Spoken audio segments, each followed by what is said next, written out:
Imagine a man standing at the edge of a mountain. He has been climbing for hours. His legs are burning. His hands are bleeding. And somewhere below, people are shouting, "Come back down. It's too hard. You'll never make it." He looks up. The peak is still far away. He looks down. The ground is far behind. And then he takes one more step. Not a giant leap. Not a heroic sprint. Just one more step. That single step. That is what separates people who succeed from people who stop. Welcome to Success and Savings. And today, we're going to talk about something that every single one of you has faced, or is facing right now. The moment when you want to give up. Let me tell you about a young woman named Sara. Sara had a dream. She wanted to build her own business, a small bakery. Nothing fancy, just a cozy little shop where people could walk in, smell fresh bread, sit down with a cup of tea, and feel at home. She saved money for 2 years. She studied recipes. She learned everything she could about running a small business. And then she opened her shop. The first week, 3 customers. The second week, the oven broke. The third week, it rained every single day, and no one walked past her street. By the end of the first month, Sara sat on the floor of her empty bakery at midnight, with flour on her hands and tears on her face, and she thought, maybe this wasn't meant for me. Have you ever felt that? That specific kind of exhaustion, not physical tiredness, but the deep tiredness that comes from trying hard and seeing nothing happen? Most people quit exactly here. Not because they are weak, but because no one told them that this moment, this dark, hopeless moment, is actually the moment just before the breakthrough. Here is something we rarely talk about. We talk about the pain of failure, but we almost never talk about the hidden cost of quitting. When you give up on something you truly believed in, yes, the immediate pain goes away. The stress stops. The sleepless nights stop. It feels like relief. But 3 months later, 6 months later, you wake up at 2 a.m. and there it is. That quiet voice. What if I had kept going just a little longer? That voice doesn't shout. It whispers. And it keeps whispering for years, sometimes for decades. The regret of quitting is far heavier than the pain of continuing. Because when you continue, you are still in the game. You can still win. But when you quit, the game is over. And you spend the rest of your life wondering what could have been. Giving up doesn't end the pain. It just trades short-term pain for long-term regret. Now let me tell you the most important idea in today's video. And this idea is so simple, so small, that most people hear it and think, yes, I know that.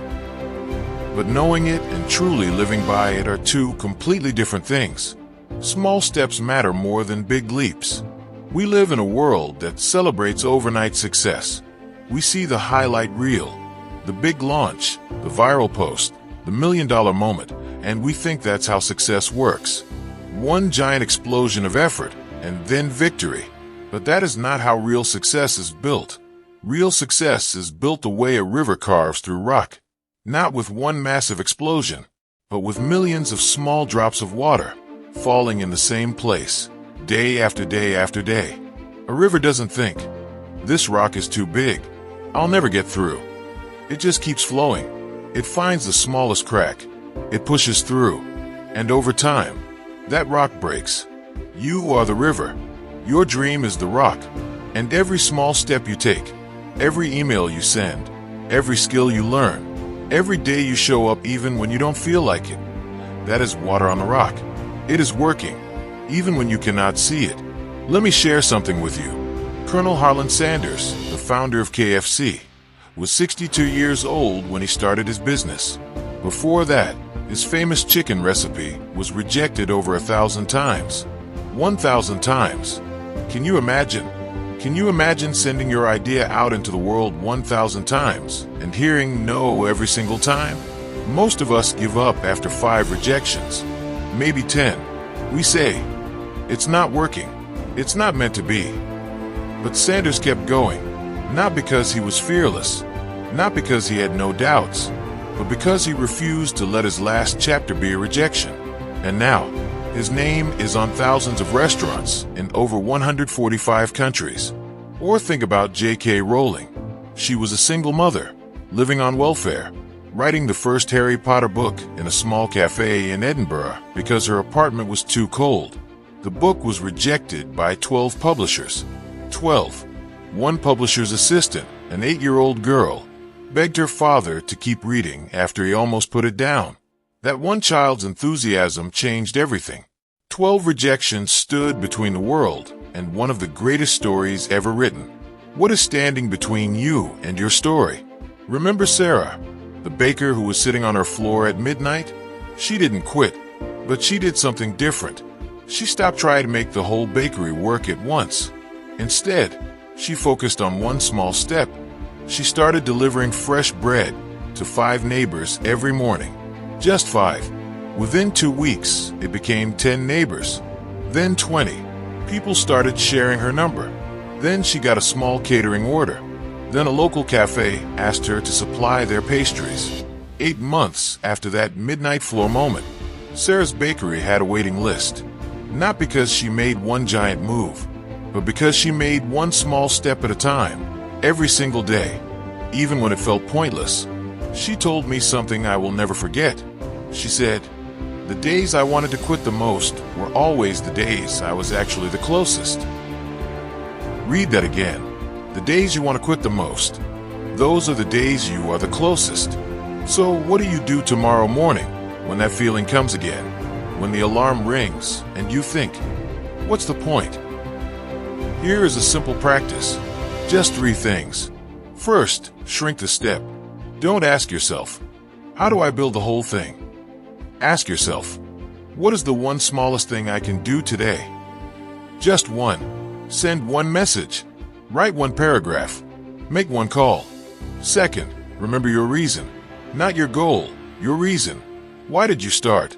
What made your heart beat faster when you first had this idea? Hold that. That is your fuel. Third, trust the accumulation. You cannot see a tree growing, but it is growing.